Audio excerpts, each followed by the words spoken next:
Alright everybody, welcome back to another wonderful, family-friendly episode of Wicked New England. This here on our table, this delightful little creature you see, this is Lutash the duck. He's our mascot. He's our friend. We love him, we stroke him, and I secretly call him George. Just gonna put him Don't back even there, joke like little that. guy. I'll put you back there. Just right there. We were kind of rude to him last episode. We forgot to introduce him. It was John's fault. I swear it was John. It wasn't me. It wasn't me. You know the truth, bud. You know, the fun story about that duck, folks, is it did used to have feathers and flesh, and I found it sleeping in John's bed, and it's laid there so long, it decomposed into a skeleton. Listen, the real story is I got hungry. You can't blame me. Peking duck became Lutash the duck. Okay? Don't worry about it. And on that note, I am here as always with my co-hosts. I'm Anthony. I'm John. And my name's Andrew. Woohoo! 2 points for me. So, our topic of discussion today is going to be Trolls and Goblins. Fantasy creatures, folklore creatures, or are they real? We don't know. Let's talk about it. Who wants to kick this off? So, a little history on Trolls and Goblins. Apparently they originated in stories from the Middle Ages, specifically, mainly in the 14th century. Now here's the deal with why I wanted to make sure that that was known. The Middle Ages is a very broad space and time, so it actually goes from the 5th to the 14th century. Mm-hmm. So to see it at the end of the Middle Ages, it's pretty interesting. So yeah, that was the origins of goblins. Okay. Goblins and trolls are typically put together when it comes to folklore.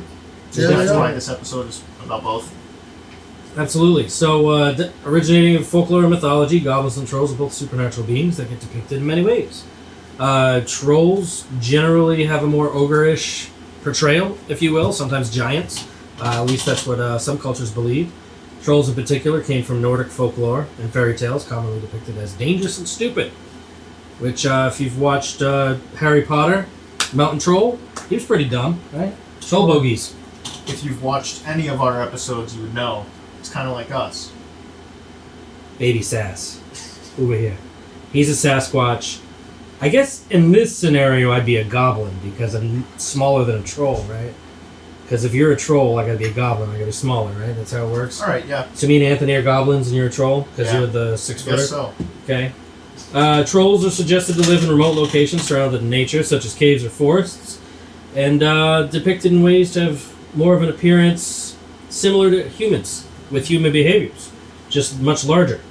In Icelandic mythology, trolls were a race of giants, but in Norse mythology, trolls are a type of goblin.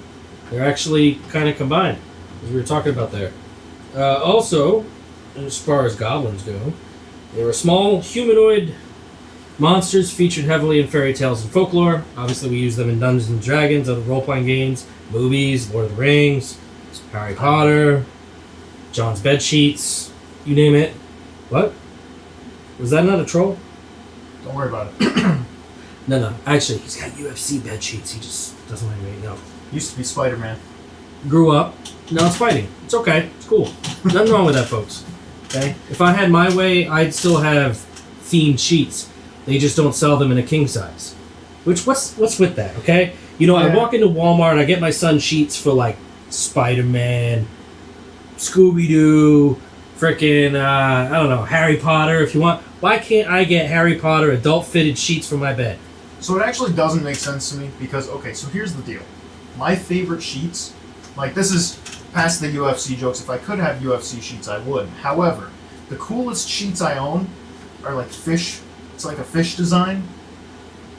But I'm like, dude, where are the characters? You know, why can't I buy whatever Adults still sheets watch I want? shows. Adults still, like, pay the money for the movie tickets for the franchises and so forth. You know, we collect things. I got, like, a room full of Destiny collectibles. You tell me I can't have, like, Destiny sheets with, like, ghosts and, like, tricorns on them? For real. Come on. Right? For real. If I could have Lord of the Rings sheets, that would be dope. I don't want monotone sheets. I don't want them to look professional. I want a set of king-size sheets that are like the Marauders map. That would be dope. That would be dope. I'm saying. If you could have any character or thing on your sheets, print-wise, what would it be? I'm not answering that one, folks. His response is triple X. I read it on his face. Okay. Okay, so back to Goblins and Trolls. I've got plain single-colored bed sheets. Don't ask me what they're still dealing with, wanting some sort of strange designs. Kidding me? I want a stuff. nice adult onesie for the wintertime. You kidding me? I think that's where I start to draw the line. But not with the feet, though. The feet cut off. Oh, they But make the those. zip-up... I know they do. That's what I'm saying. Like, I wouldn't mind getting, like, With the my two Magic buttons on the Harry ass to Potter, just like... No. Drop trowel? No. You just Now, unzip... we're cooking here. Cook it down here, okay? Cooking it down too much, let's take it down a couple of degrees, okay? You're about 10% off there, Squirrely Dan. Anyway, I'm going to try to get a little bit back on track with the Goblins and Trolls. Now, I did find a little bit of research myself on this subject, specifically the differences between goblins and trolls. There are some mild differences, especially with their motions, how they act, and what can harm them as well. Trolls basically act on impulse.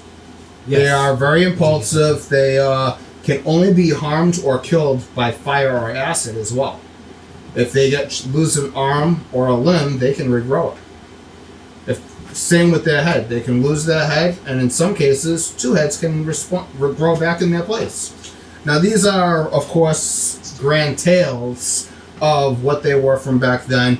And the origins from trolls is mostly, from what I could find, out of Scandinavia, which is in the Norse area. Yep, Nordic. So, I mean, goblins are a little bit different and a little bit tricky. They are tricksters.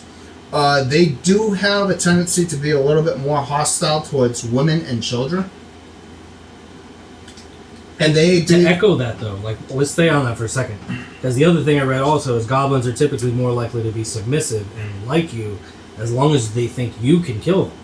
Which could be why they're more aggressive towards women and children. Because they're also... They don't get that vibe that But they can also be killed a lot easier. Just about anything can kill them, whether it be acid, fire, a sword can easily kill them. They're not likely to grow back any limbs if you cut one off. Just piss it off. But they're also basically from more Scottish and English territories. And basically, when I say that, I'm talking about the Great Britain aspects of continental worlds.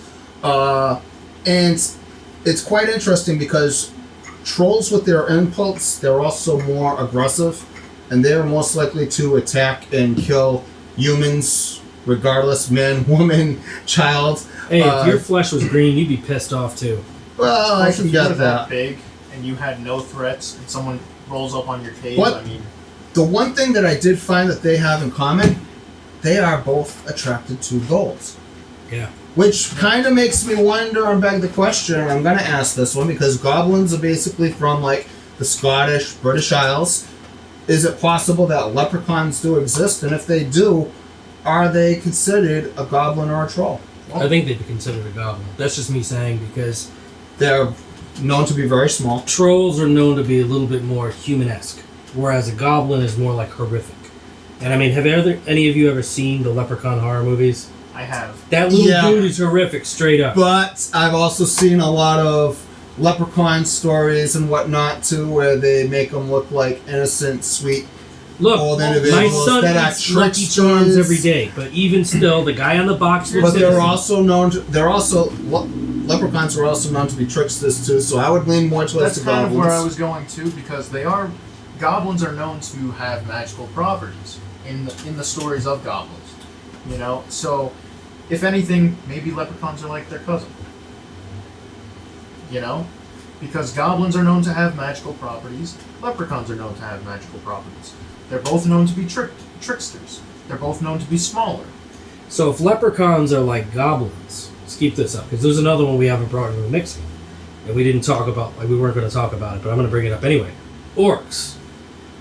Where I Orcs kind are of kinda feel they different. kind of fit in with trolls. They would fit be in more like with a small trolls, Right. but at the same time, when you're talking them, they're sometimes described as large creatures as well. Large, beast-like, Beast-like. but human-esque.